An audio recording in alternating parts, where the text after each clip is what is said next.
Ok, e aí? Bom, boa noite. Boa noite. Tudo bem aí, pessoal? Bem. Tudo bem? Tudo certo também, então. Bom, vou compartilhar minha tela, tá? A gente já começa a ver a parte lá no Canvas.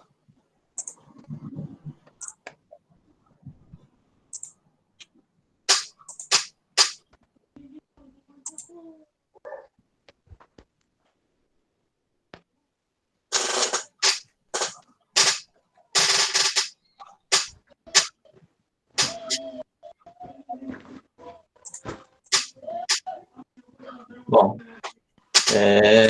o que a gente tinha combinado, então, né, semana passada, já seria que eu já deixaria a disciplina para vocês já com uma certa antecedência, né? Então, dessa aula aqui, eu já tinha deixado alguma coisa já para vocês estarem pesquisando, tal, né? Vocês chegaram a ver alguma coisa dessa parte aqui, ó, do uso e necessidade da lógica? Que ela é um PDF, na verdade, aqui, ó. Deixa eu abrir. 2.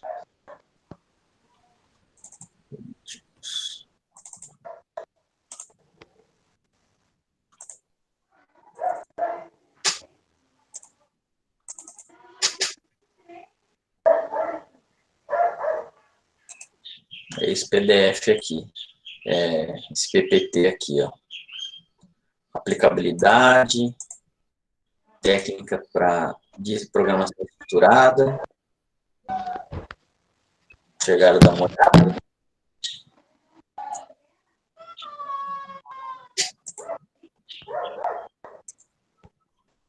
Professor? Oi, tô escutando. Ah, tá. O meu áudio tá ruim aqui, achei que não tava. Eu, de verdade, não consegui dar uma olhada na matéria essa semana, tá? Não, tá. Não, eu realmente não consegui. Bom, vamos lá. Vou começando a explicar, tá? Até onde a gente conseguir, então. A matéria em si, ela já está lá disponível. Inclusive, aqui no Canvas, ó, ela já tem alguns links gravados, tá? Então, ó, o que a gente não conseguir já vai estar nesse link completo aqui, correto? Que é o que eu já lecionei baseado nesse próprio PPT, tá? Então, vocês conseguem estar vendo sem problema nenhum, tá? Mas a intenção é o que a gente tinha conversado ainda na primeira aula, tá? Se vocês conseguirem ver antes, sempre é bom, por quê? Porque, na verdade, eu só tiro as dúvidas, né? Mas beleza, vamos lá, então. Você já disponibilizou um exercício para entregar amanhã, né? Já, alguma coisa já disponibilizei, sim. Uhum. Tá. Então, já está aqui, se não me engano, ó, a parte dos questionários, tá? Uma valendo e a outra não valendo, eu estou colocando aqui, assim, para... não vou dar tudo também valendo, porque tem coisas aí que são um pouquinho mais pesadas, vocês vão precisar de um tempo a digerir, vamos dizer assim, tá? Mas se for o caso, esse cara aqui que não vale nota, eu posso colocar até esticar um pouco mais a data. Até daqui também dá, ainda dá para a gente fazer isso daí, tá? Então, do dia 19 ao dia 20, eu passo, sei lá, daqui uns 3 dias a mais, tal. Tá ok? Ok. Então, vamos lá. Bom, pessoal, eu vou iniciar, então, a aula com esse PDF aqui, tá? Com esse PPT. E aí, dúvidas que vocês forem tendo, vocês vão me avisando, tá? Bom, vamos lá.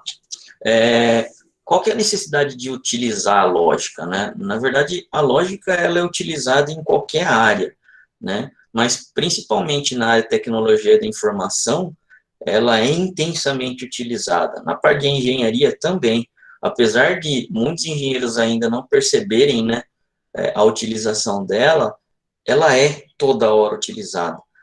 No dia a dia, a gente não percebe, mas quando, por exemplo, a gente vai fazer a compra, né, de alguma coisa no supermercado, a gente já está pensando, logicamente, como a gente vai pegar e vai entrar e comprar os nossos produtos no supermercado. Geralmente, quando a gente entra no supermercado, a gente já faz o quê? Um determinado trajeto para que a gente não fique indo e voltando toda hora, né? Então, se a gente tem uma lista, a gente já fica o quê? Com o mais organizado. Isso nada mais e nada menos que a lógica que a gente está aplicando, né? Quando a gente vai fazer a troca de uma lâmpada, isso daí é muito comum, é outra coisa, que é bem clara a utilização da lógica. Primeiramente, a gente vai pegar todos os materiais possíveis, né, que a gente vai estar utilizando para fazer a troca dessa lâmpada, né? E a troca da lâmpada é óbvio, exige uma lâmpada nova, né? E assim, exige também que a gente verifique se tem energia ou não, vai exigir geralmente uma escada ou alguma coisa de apoio, correto? Então, a lógica em si, ela é utilizada o tempo todo, né? No dia a dia e nas organizações. Bom, saber lidar com problemas em ordem administrativa, controle e planejamento de estratégia requer atenção e boa performance para reconhecimento do nosso raciocínio. Porém, é necessário considerar que ninguém ensina ninguém a pensar, pois todas as pessoas normais possuem esse dom. Ensinar uma pessoa a pensar, ninguém realmente é capaz de fazer isso, né? Na verdade, todo mundo já possui isso, e você, na verdade, determinar qual é o melhor jeito de você pensar, tá? Isso é uma coisa muito comum a gente pensar, né, que vai aprender com alguém, mas isso não é uma total verdade. A pessoa que está ensinando, na verdade, ela vai passar o quê? Um pouco da experiência dela, mas não vai ser igual à experiência da pessoa que está recebendo, vai ser diferente, né? E isso requer realmente a parte do quê? De você tentar raciocinar para que você consiga formar um conceito seu, certo? Então, é por isso que a gente tem diferenças de aprendizagem entre matérias, por exemplo, certo? Tem pessoas que vão ser boas em matemática, as outras em física, as outras em ciências, as outras em química. Por quê? Porque cada um sabe pensar de um jeito diferente. Bom, aplicabilidade da lógica no auxílio ao desenvolvimento de programas. O diagrama de blocos, ele é um instrumento, né, que estabelece visualmente essa sequência das operações efetuadas por um computador. O diagrama de blocos é uma das ferramentas, tá? Por ele ser visual, ele é um dos mais utilizados. Grande vantagem do diagrama de bloco é que ele é o quê? Universal, né?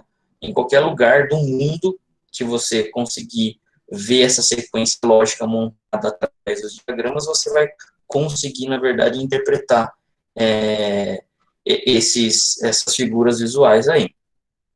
Ela é uma das.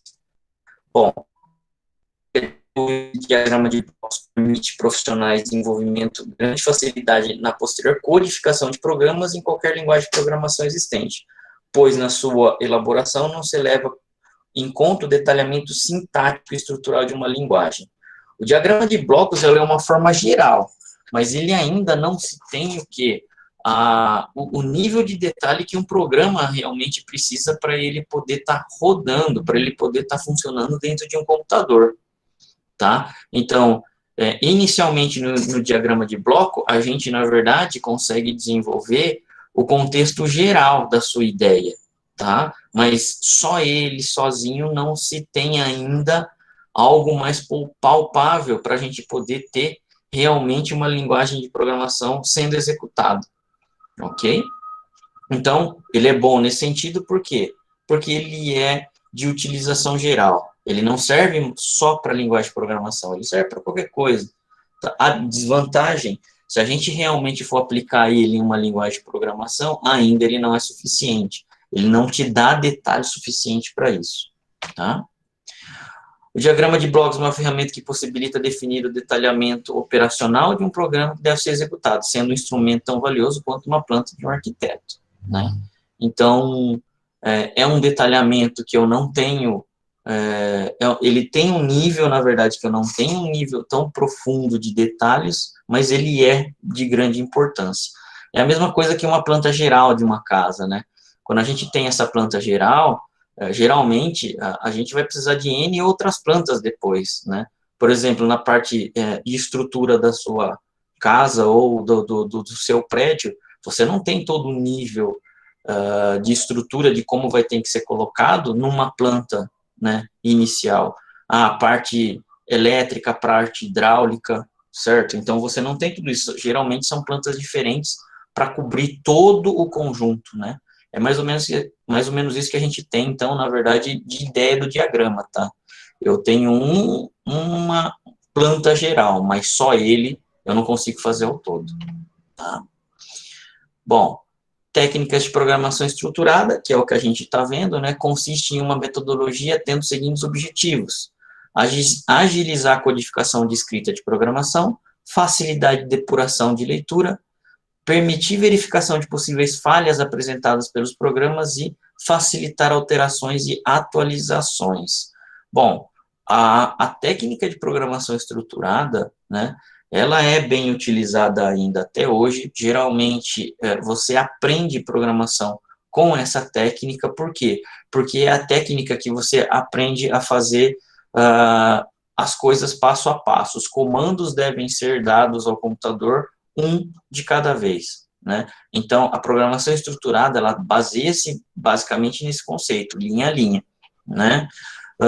Ela agiliza o conceito de codificação? Sim. Por quê? Porque na hora de eu escrever o meu programa, basicamente, eu só vou fazer a tradução posteriormente, tá? Para a linguagem de programação preferida.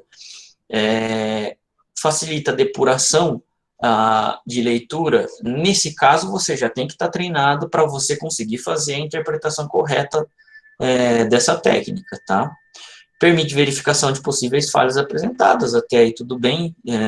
Você consegue, na verdade, ver se o seu erro geralmente é lógico, né? Por quê? Porque existem dois tipos de erros: o erro lógico e o erro sintático. O erro sintático, geralmente, o próprio computador ele vai conseguir pegar para você e apontar, e o erro lógico não tem jeito. O computador não consegue pegar, e aí fica a cargo do ser humano ver o que ele fez. Escrever instruções em grupo e combinadas. Escrever instruções em grupo são grupos de instruções ou conjunto de instruções, né? Deve ser compostas por 4 passos: distribuir módulos do programa entre diferentes programadores que trabalharão sob a supervisão de um programador-chefe. O que quer dizer? Quando a gente está desenvolvendo um programa, né, geralmente não vai ser uma única pessoa que vai estar fazendo esse desenvolvimento, vão ser vários, né? Imaginem sistemas gigantes, não é uma única pessoa que faz isso, são vários. Todos eles, na verdade, precisam saber o que um está fazendo para que seja o quê? Os módulos compatíveis. Então, a técnica de programação estruturada permite isso. Tá? Revisar o trabalho executado em reuniões regulares e previamente programadas, em que compareçam apenas programadores de um mesmo nível.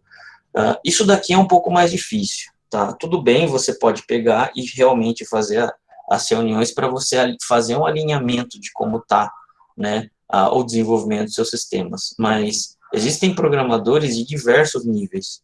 Você nunca vai contratar, por exemplo, para desenvolvimento do seu projeto, só programador sênior, tá? Por quê? Primeiro, o valor de programador sênior hora é muito alto, então o custo do seu projeto sai muito alto, né? E você não vai contratar só júnior também, ou só pleno, você vai precisar geralmente dos 3 níveis, para justamente equilibrar a parte financeira do valor do seu projeto, tá?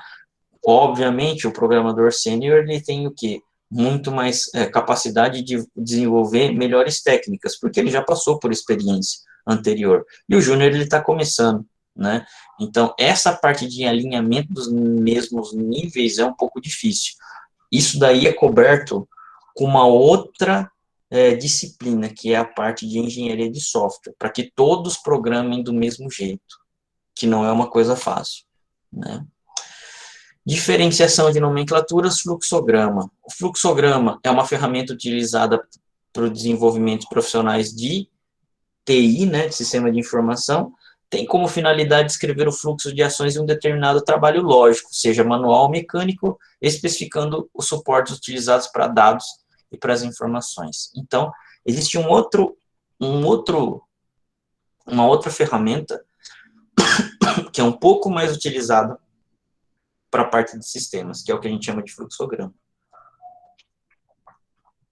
Bom, existe a parte dos símbolos, né, que é essa norma ISO aí 5807 de 85, por incrível que pareça, ela não sofreu modificação, né?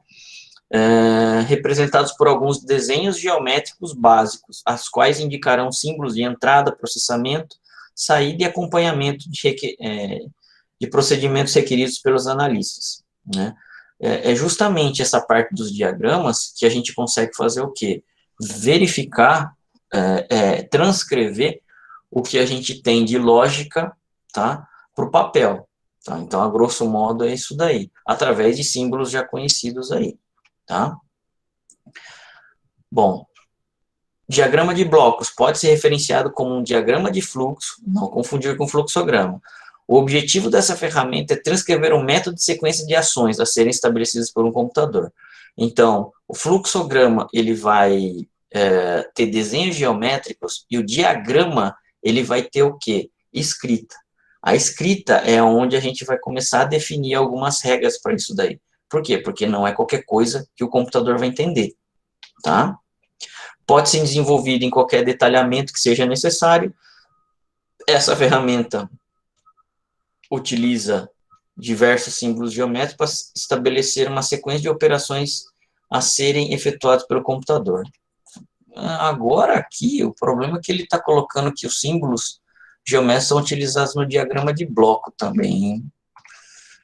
Eu vou ver mais para frente o que é a diferença entre eles, porque, para mim, o diagrama era uma coisa e o fluxograma era outra. Aqui ele está dando a impressão que está sendo utilizado os mesmos símbolos. Tá. Bom, e o algoritmo em si, né? Do ponto de vista matemático, pode ser definido como um conjunto de regras formais que serão utilizadas para a resolução de um grupo de problemas semelhantes. Pode-se dizer também que é um conjunto de regras formais que serão utilizados para a solução ou resolução de um grupo de problemas semelhantes. Sempre quando a gente tem um algoritmo baseado, né, no problema que a gente vai tentar oferecer uma solução, certo? O algoritmo é uma solução o quê? Só computacional? Não, né? O algoritmo em si é a forma de a gente pensar, né, computacional. Mas não quer dizer que a gente consiga estar utilizando somente ele no computador. Hoje, ele é muito forte nessa área, mas qualquer tipo de problema pode ser resolvido em forma de algoritmo, tá? Pode-se dizer também que ele é um conjunto de regras formais para obtenção de um resultado ou uma solução de um problema, englobando fórmulas e expressões aritméticas. Ainda em algoritmos, do ponto de vista computacional, o algoritmo pode ser descrito basicamente como duas formas, uma gráfica e outra textual, considerando o gráfico quando se utiliza o diagrama de blocos, ou textual baseado em um algoritmo natural, uma receita culinária e uma linguagem de programação de um projeto. No algoritmo em si, mesmo quando a gente tenha, tá, mesmo que a gente esteja utilizando tanto o diagrama de blocos quanto o algoritmo natural, que é a descrição do nosso problema, nós vamos estar aplicando as técnicas de algoritmo para justamente fazer com que seja resolvido o problema, passo a passo, tá? Então, um não substitui o outro, na verdade, complementa o outro, tanto a parte gráfica, que seria os diagramas de blocos, quanto a linguagem textual, tá? Logicamente, a parte textual, hoje, ela é muito mais utilizada. Por quê? Porque você consegue, na verdade, definir mais detalhamento do que a parte gráfica, tá? Quem está começando, geralmente, utiliza as duas técnicas, para depois de um certo tempo, só ficar o quê? Na linguagem, na verdade, natural, tá? Então, a gente vai começar a utilizar as duas, posteriormente, a gente vai começar a passar de uma para outra, né, traduzir de uma para outra, para depois só utilizar a textual mesmo, tá? Bom, noções de lógica, o uso corriqueiro da palavra lógica está normalmente relacionado à coerência e à racionalidade. Frequentemente, se associa a lógica apenas à matemática, não se percebendo sua aplicabilidade e suas relações com as demais ciências. Lógica, então, a gente já tinha comentado, né? Na verdade, ela faz parte do nosso dia a dia, ela não é somente da parte técnica, ela não é somente da parte matemática. Podemos relacionar a lógica com a correção de pensamentos, pois uma das suas preocupações é determinar quais operações são válidas e quais não, fazendo análise de formas e leis de pensamento. Bom, aqui é mais uma definição, né, complementar que a gente pode ter da parte lógica. Devemos ressaltar que apenas a aparente coerência de um encadeamento lógico, ela pode ser válida ou não para sua estrutura. O nosso pensamento humano, na parte natural, ela não tem uma estrutura tão formal, tá? Ela não é tão coesa, vamos dizer assim, né? Tanto é que quando a gente quando a gente aprende duas línguas diferentes, o que acontece? Muitas coisas a gente não consegue, na verdade, fazer a tradução ao pé da letra de uma para outra. E não vai conseguir, né? Por quê? Porque a língua em si, ela é uma estrutura complexa, né? Ela vem de estudos de N anos, né, para trás, já aí da existência.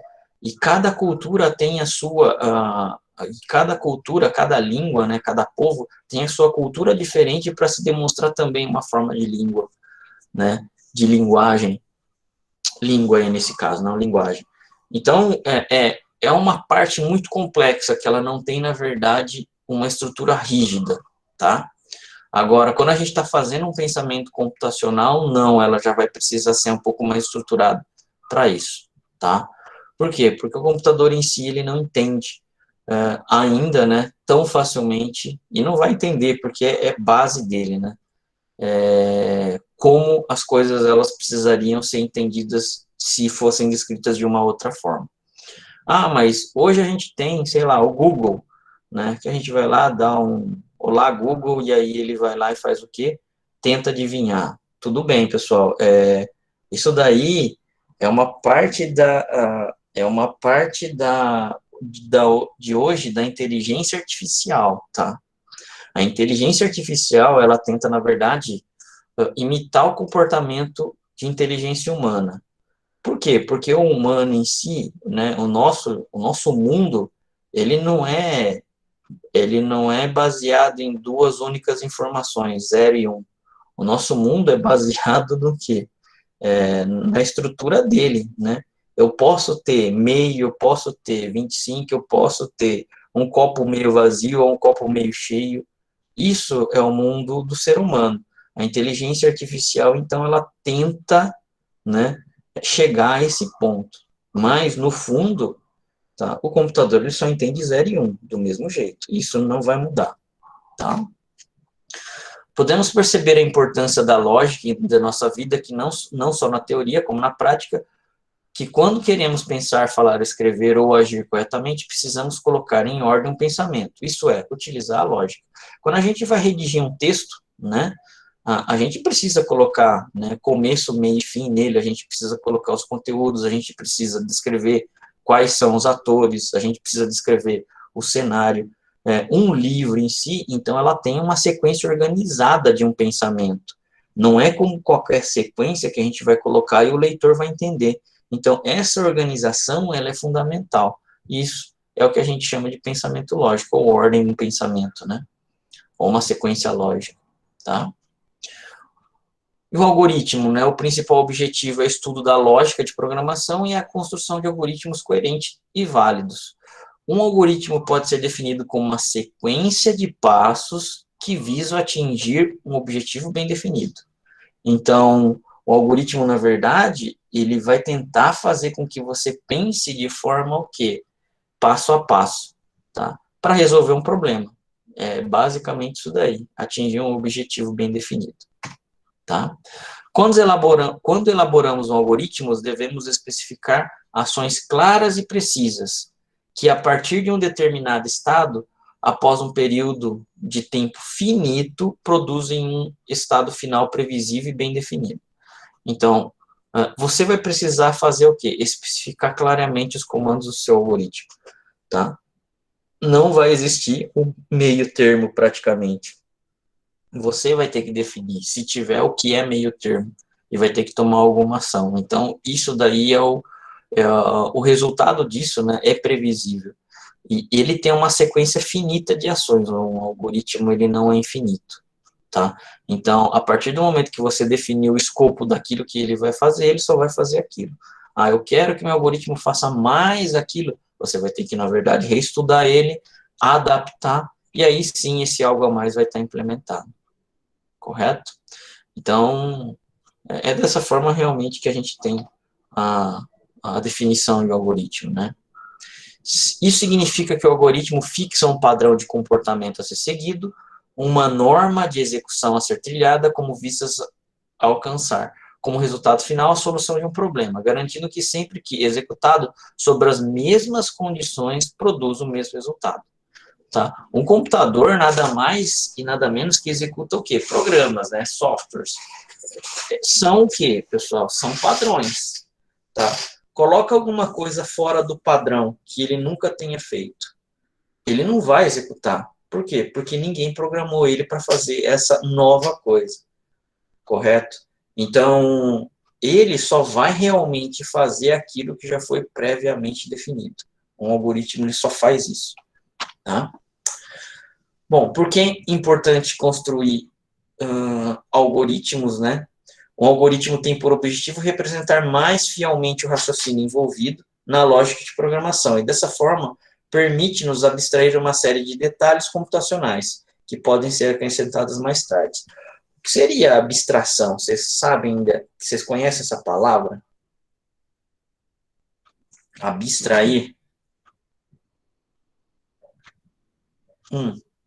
Quando a gente tem, por exemplo, um carro, né? Você precisa ser necessariamente um mecânico para poder dirigir um carro? Ah, não, desculpa. Isso daí é um outro exemplo. Isso daí é um exemplo de programação orientada a objeto que a gente geralmente dá. Tá, mas vou continuar mesmo assim agora para vocês não perderem a sequência. Quando a gente tem um carro, geralmente ele é vendido para quê? Para pessoas que geralmente não são mecânicos. São poucas pessoas em relação à população que são mecânicos, né? Você, então, não precisa ser um mecânico para dirigir um carro. Ah, se você for um mecânico, melhor. Você vai entender mais sobre o que? O funcionamento dele, né? Você vai saber o como ele gasta mais, quando ele gasta mais combustível, certo? Você vai saber mais precisamente qual é a hora de parar ou frear, né? Você vai saber, geralmente, algum problema relacionado ao que? A ligar ou ao carro não conseguir ser ligado. Então, tudo bem, mas mesmo assim a gente não precisa, né? O que a gente tem? A gente, na verdade, está fazendo toda a parte de encapsular isso, né? Em uma coisa que é complexa, mas mostrar para o usuário final que isso é possível de ser o quê? De ser manipulado. Então, o carro em si, você precisa o quê? Basicamente, tirar a carta, né, numa autoescola para poder estar dirigindo ele. E, obviamente, saber as leis de trânsito, que vai estar incluída justamente já nessa parte da autoescola, para poder aí também estar respeitando aí sobre as leis. Essa parte, né, que a gente tem é o que a gente chama de encapsulamento. A parte de abstração é justamente a gente começar a fazer o quê? Começar a pensar nas partes mais complexas, né, imaginando determinadas coisas, né? Então, essa parte de abstrair, quem faz o algoritmo, ele vai ter que pensar nessa parte, né, do que poderia estar acontecendo, né? O usuário final em si, que vai estar utilizando o software, ele não vai precisar chegar nesse nível, tá, de abstração. Então, nesse caso, o pensamento lógico, né, você vai ser, na verdade, obrigado a fazer essas tratativas antes que elas aconteçam, tá? Uma coisa muito comum, por exemplo, que eu vejo em software, né, que a gente tem, quando a gente está fazendo o cadastramento de e-mail, de um cadastramento qualquer, e nesse cadastramento qualquer tem o quê? Tem o seu e-mail. Você vai colocar lá, por exemplo, teste@teste.com.br. Beleza, o seu software ele já deveria rejeitar esse tipo de de e-mail. Ele tem que fazer todo o quê? Toda uma série de análise naquela quantidade de caracteres que você tem, se partes dele são válidas ou não, tá? Então, quem faz essa abstração de como consistir esse dado seria o quê? Justamente o programador, que está fazendo o seu algoritmo para que isso aconteça, tá? Bom, outra importância na construção do algoritmo é que, em vez de concebida a solução algorítmica para um problema, pode ser traduzida para qualquer linguagem de programação, a ser agregada às funcionalidades disponíveis nos diversos ambientes. Costumamos denominar esse processo de codificação. O algoritmo em si, pessoal, ele não é uma coisa que vocês vão conseguir executar ainda no computador. Apesar de ser um passo enorme, e para mim, pelo menos, é a parte mais importante, tá, de um programa, não é ainda ele que vai ser executado em um computador. A gente vai fazer o quê? A gente vai ter um processo de codificação, que é justamente traduzir o algoritmo para uma linguagem de programação, tá? Então, até lá no AVA que eu coloquei alguns passos para vocês fazerem a instalação do Dev C++ ou do CodeBlocks para vocês fazerem a compilação em linguagem C, tá? E do Anaconda, se não me engano, eu coloquei também para vocês fazerem a instalação do Python, tá? Que são duas linguagens de programação que aí sim elas vão conseguir executar dentro de um computador, tá? Bom, podemos escrever o primeiro algoritmo utilizando o português coloquial, que é descrever o comportamento na solução de determinada atividade, como a troca de uma lâmpada. A gente deu algum exemplo já.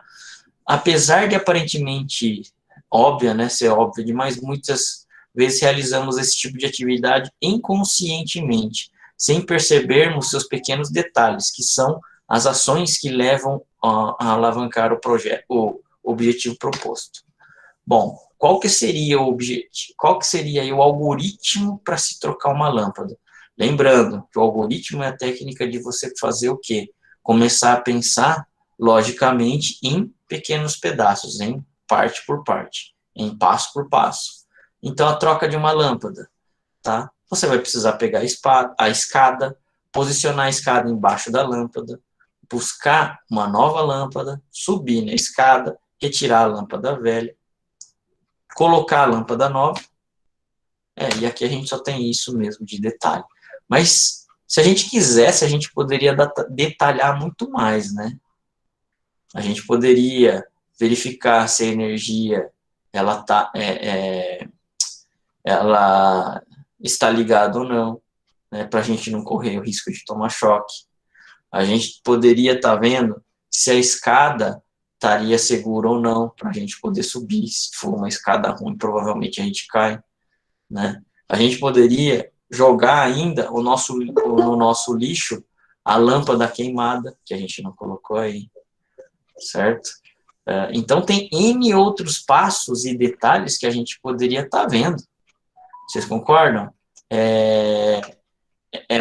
Tem muito, na verdade, detalhamento que a gente poderia estar colocando, tá?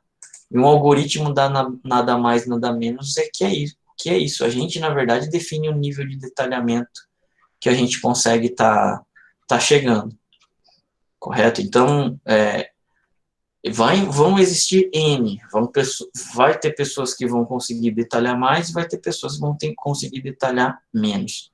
E nenhum deles vão estar errado, tá? O importante é você conseguir atingir o seu objetivo, correto? Através do quê? De um pensamento algorítmico, tá? Bom, depois do algoritmo, obviamente, a gente vai ter o quê? O processo de codificação, né? E para isso existiu o quê? Uma linguagem bastante importante, linguagem de programação chamada C, tá? Essa linguagem de programação, muitas pessoas consideram que ela é a linguagem mãe de todas as outras linguagens. E eu também não discordo disso. Por quê? Porque a partir dessa linguagem C, tudo o que vocês conhecem de ambiente gráfico hoje é graças a ela. O Windows como é conhecido hoje, é graças a ela. O iPhone, que é desenvolvido hoje, é graças a ela. O Android, que vocês conhecem hoje, é graças a ela. Tá? O AutoCAD, que vocês conhecem hoje, é graças a ela. Basicamente, todas essas interfaces gráficas que foram feitas, né, se iniciou justamente na linguagem C. Logicamente, tá? Hoje não tem só a linguagem C. Por quê? Porque tem N outras linguagens específicas para determinadas coisas, mas ela realmente foi uma das que iniciou, né, bastante na parte computacional aí. Bom, ela foi criada por esses dois caras aí, o Sikim Thompson e o Dennis Rich, tá? E não é uma idade tão velha, tá, pessoal? Nos anos de 69 e 73, né? Quer dizer, um pouco mais aí de quase 50 anos, 70, 40 e poucos anos, 47, mais ou menos. Não é tão velho assim, né? Para uma coisa que evoluiu demais, né? Que hoje é a parte do quê? Da tecnologia móvel que a gente tem, tá? Então, não é um tempo tão grande assim. Ele foi, obviamente, né, desenvolvido em Assembly, primeiramente o sistema operacional Unix, e depois ele foi passado o quê? Para a linguagem C, tá? Logicamente, a parte de programação de antes não se compara nem um pouco com a de hoje. Hoje, você utiliza um notebook na sua casa para poder fazer isso. Antes, os computadores eram o quê? Eram em salas enormes, né? Então, não tinha nem cogitação de você ter um computador em casa, basicamente, tá? Foi nessa época, então, que realmente foi criada a linguagem C, tá? E nesse processo de você fazer a decodificação, a codificação de programas, né, que é passado o algoritmo para uma linguagem de programação, onde o computador, teoricamente, conhece, né, existe um processo que a gente chama de interpretação e compilação. A interpretação ou a compilação é o quê? É justamente esse processo de conversão ou tradução, tá? Que a gente tem de um algoritmo escrito para se escrever em uma determinada linguagem de programação, tá? E essa tradução ela pode ser feita de duas maneiras, né? Ou compilação ou interpretação. Isso vai depender da linguagem de programação que você vai estar utilizando. As duas e tudo no mundo tem vantagem e desvantagens, tá? No caso das linguagens compiladas, ela depende realmente do quê? De um compilador, que a gente chama, tá? O compilador nada mais e nada menos que é um outro programa que vai fazer a leitura do que você fez e transformar para a linguagem de máquina, tá? Então, o que você escreve, que é o que a gente chama de programa-fonte, tá? A máquina ainda não lê, o computador ainda não consegue interpretar ela e executar. Ela tem que passar por um processo de compilação, e dessa compilação, sim, aí ela vai transformar o que você escreveu, obviamente, se não tiver nenhum erro de sintaxe, tá? Se tiver um erro de lógica, ele vai deixar passar, mas é preferível que não tenha, né? Aí sim ele vai executar esse programa que você fez, tá? Então, o compilador é o que vai transformar o que você fez, o seu programa-fonte, em uma linguagem de máquina que ele consiga executar. Os compiladores, eles são mais rápidos, tá? Mas geralmente não são multiplataforma. O que é ser multiplataforma? É você conseguir executar esse seu código em vários sistemas operacionais vários sistemas operacionais paralelos, tá?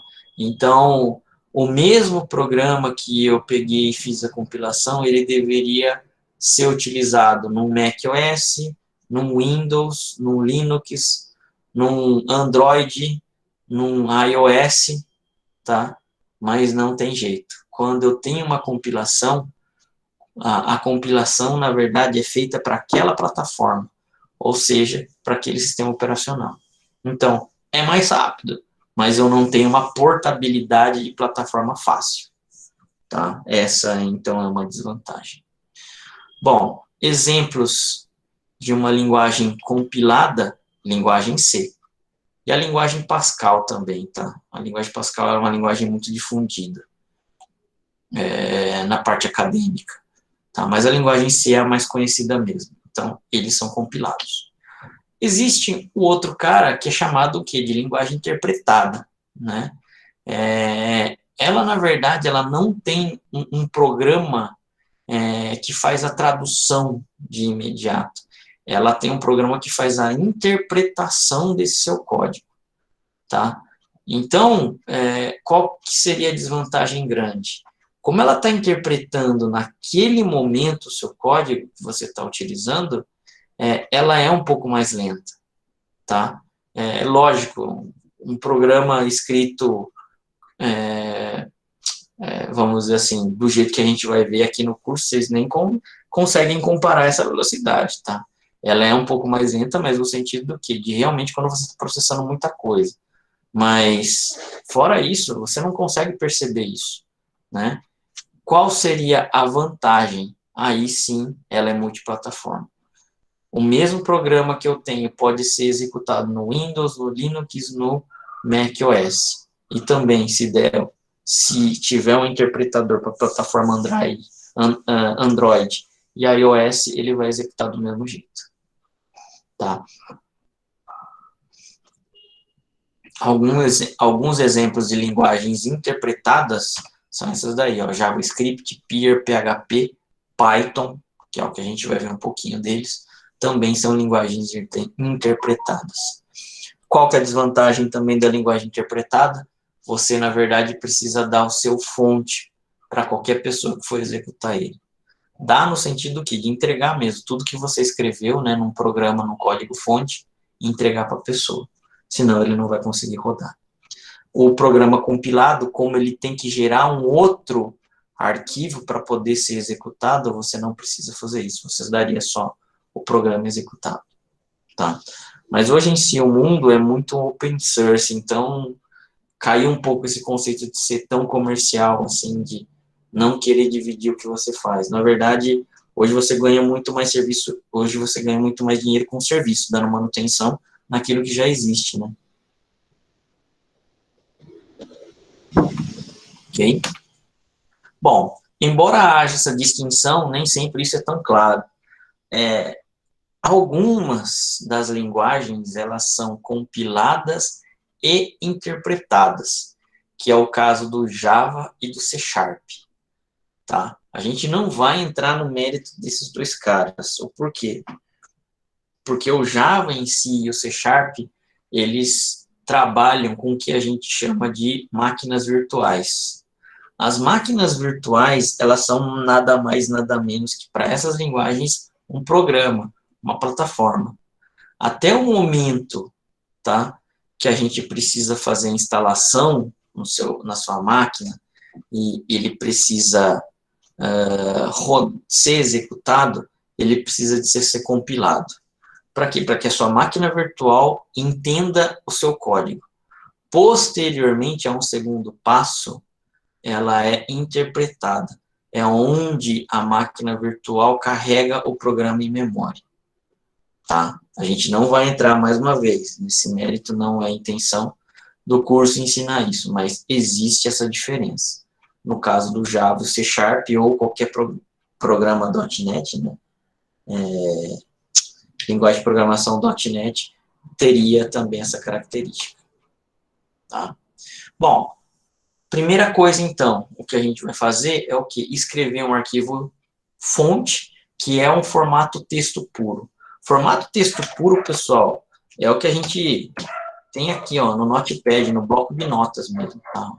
Se a gente escreve aqui, ó, isso daqui é texto puro. O seu programa nada mais e nada menos é escrito aqui, ó, e qualquer programa vai ser sempre em texto puro, tá? Contendo o quê? O escrito da sua linguagem de programação. Após a gente ter esse programa feito, a gente aplicou o algoritmo, a gente aplicou já as técnicas de programação estruturada, a gente já tem uma linguagem de programação já definida, beleza. A gente vai transformar esse seu fonte em um arquivo objeto. O arquivo objeto, o código, né? O código objeto é o código de máquina. Só a máquina consegue pegar e interpretar, só ela consegue fazer a leitura disso. Se a gente abrir esse arquivo, basicamente, a gente vai ver alguns caracteres especiais lá dentro, mas não vai conseguir entender facilmente o que é ela, tá? E depois existe um tal de executável. O que é o executável? Bom, é o meu arquivo objeto mais algumas bibliotecas do sistema operacional. Se a gente estiver utilizando Windows, vai ser uma biblioteca. Se a gente estiver utilizando macOS, vai ser outra biblioteca. Se a gente estiver utilizando Linux, vai ser outra biblioteca. A gente não vai entrar nesse nível de detalhe, mas vocês precisam pelo menos entenderem esses conceitos. O exe é o programa executável mesmo, tá? Toda vez que eu dou um duplo clique lá no meu arquivo, ele vai lá e executa algo para mim. Esse exe, para cada sistema operacional, comporta-se diferente. A gente está muito acostumado com Windows, né? Mas no Linux não é desse jeito. No macOS também não, tá?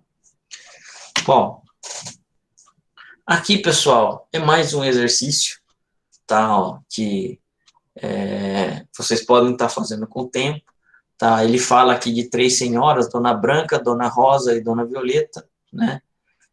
Elas estavam num parque, né, quando uma delas disse, né, não é curioso que vejamos que estamos vestidas de cores branca, rosa e violeta, embora nenhuma de nós esteja utilizando o vestido da cor igual ao seu nome, né? Uma simples coincidência, respondeu a senhora com o vestido violeta. Aí ele quer saber qual é a cor do vestido de cada senhora. A Dona Branca estava utilizando o vestido violeta, a Dona Violeta estava utilizando o vestido rosa, a Dona Rosa estava utilizando... Então, assim, existem alguns passos para se descobrir esse tipo de problema, né? E obviamente, pensando logicamente que a gente consegue fazer isso daí, né?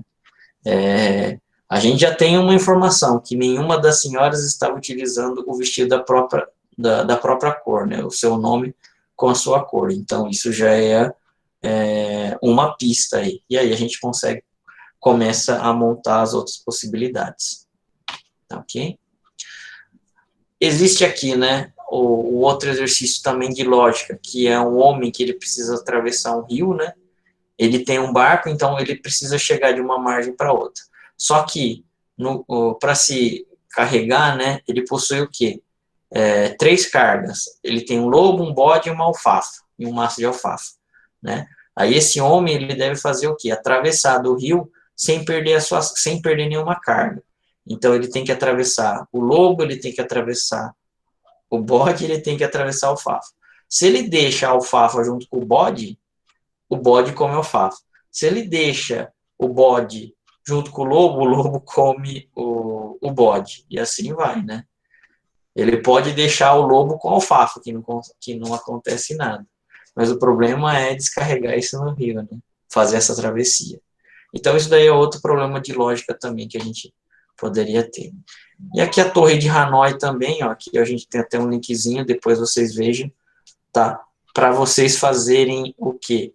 O transporte de discos de uma torre para outra, tá? Esse joguinho aqui é bem conhecido também, Torre de Hanoi. Tem bastante videogame online aí para a gente poder estar mexendo. Logicamente, né, o mais fácil seria o quê? Né, o nível inicial, com 3, são as 3 torres, com 3 pratos, tá? Mas existe torre de Hanoi aí, eu já vi com 20, 30 pratos, aí realmente complica, começa a complicar bem mais, tá? Bom, aí é outro também, que são os jesuítas, os 3 canibais, querem atravessar o rio, que já basicamente é igual daquele do lobo do alfafa, só que é um pouco mais complexo, porque aqui tem mais variáveis, né? Então, e aí tem aqui, ó, algumas referências dos joguinhos que vocês podem pegar e entrar, tá? Que tem separado aí. Esse daqui, esse jogo japonês aqui, ele era muito legal. Ele era de uma família, né? Tinha um ladrão, tinha um policial, tinha um menino, tinha uma menina, e aí você tinha que pegar e fazer essa travessia. Só que assim, era bem difícil, tá? Não era um negócio tão fácil. Você precisava realmente pegar e raciocinar para você fazer a travessia de todo mundo, né? Sempre com alguém no barco para atravessar a margem do rio. né? Eu não sei se ele está disponível mais, mas na internet com certeza tem, tá? Aí aqui, pessoal, vai ter o quê? A parte das resoluções dos exercícios, tá? Exercício 1, exercício 2, exercício 3, 4 aí, ó, que a gente já tinha. Aí vocês vão dar uma lidinha para ver se vocês concordam com isso daí, né? Acredito que pela descrição, como não são exercícios tão complexos, vocês consigam pegar e resolver isso daí. Tá ok? Bom, PDF de hoje era só esse daí, pessoal. Vocês têm alguma pergunta, alguma dúvida que vocês queiram fazer do material, se alguém estudou, tal, se deu tempo, né? Não? Tranquilos? Beleza, então. Vou fazer mais uma vez a mesma coisa, tá, pessoal? Então, já vou deixar o material pronto para a semana que vem, já nesse final de semana. Estando pronto, tentem fazer a leitura do material certinho, para a gente tentar tirar as dúvidas, tá, na aula que vem. E provavelmente já vai ter mais alguns exercicinhos aí. Tá ok? Então, se ninguém tiver dúvida, por hoje é só aí, vou disponibilizar essa gravação lá no link para vocês. Beleza? Fechou então, pessoal. Boa noite, hein? E bom final de semana.